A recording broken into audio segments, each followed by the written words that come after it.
Good day, everyone.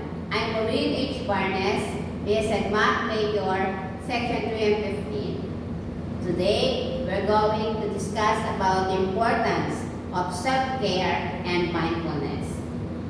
Thank you for the opportunity to speak about something really matters, something we missed, but something affects every part of our lives. Today, I want to speak about the importance of self-care and mindfulness. We live in a fast-paced world.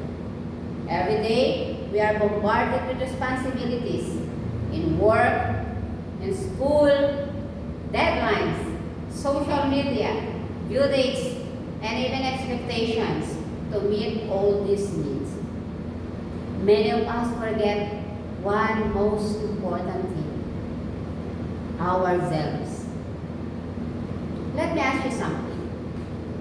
When was the last time you paused and asked yourself, how am I doing really? Not just physically, but mentally and emotionally. Self-care is not luxury, it is essential. It is not pampering yourself or taking break in a once.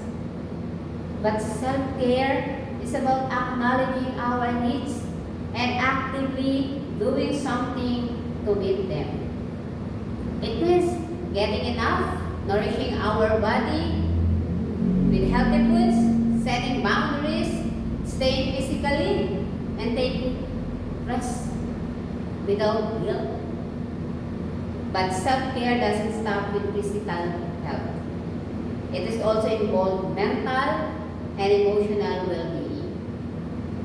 That mindfulness comes in. Mindfulness is maintaining a moment-by-moment awareness of our thoughts, feelings, bodily sensation, and surrounding environment through gentle and nurturing lens.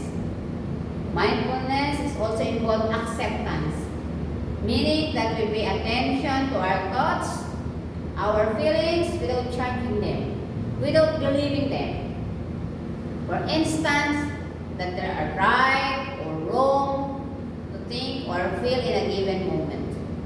When we practice mindfulness, our thoughts into what we are sensing the present moment rather than rehashing the past and imagining the future. In fact, the more stressful your life is, the more you need self-care and mindfulness. Because when we neglect ourselves, it eventually shows we burn out, anxious, disconnected. But when we take care of ourselves, we become stronger and capable to do something facing challenge in our lives.